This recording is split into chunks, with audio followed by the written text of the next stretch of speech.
कॅलेट्रोपस प्रोसेरा त्याचं Latin name आहे आणि त्याला आपण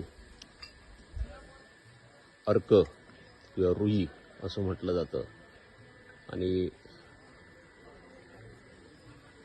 आपण सॅटर्डेला शनिवारी मारुतीच्या टेम्पलमध्ये हे त्याला अर्पण केलं जातं. त्याची माळा बनवल्या जातात त्याच्या, आणि ह्याच पानांच्या माळा मारुती रायाला प्रिय आहेत म्हणून त्याचं अर्पण केलं जातं. ह्याच्या प्रत्येक भागाचा उपयोग आयुर्वेदिक शास्त्रामध्ये आलेला आहे. हे बघा, असं तोडल्यानंतर दुधासारखा पदार्थ स्रावतो, पण हे खूप विषारी आहे.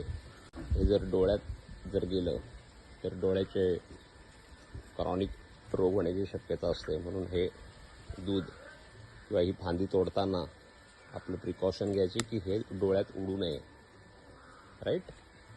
तर खूप काळजी घ्यायची ह्याची. बऱ्याच त्वचा विकारांमध्ये, उदररोगामध्ये ॲक्च्युली याचं पत्र म्हणजे थोडं गरम करून पोटावर लावलं जातं आणि उदरातलं म्हणजे त्यातलं स्वेट होऊन उदररोग त्याच्याने बरा व्हायला मदत होते, राईट.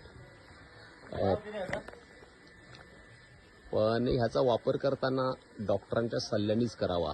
याचे पुष्प, पत्र सगळ्या आयुर्वेदिक शास्त्रामध्ये याचा मोठ्या प्रमाणात वापर आलेला आहे. जस्ट गावाकडे आलेलो, मला हे छान वृक्ष दिसलं म्हणून आज त्याचा व्हिडिओ बनवण्याचा मोह मला आवरला नाही.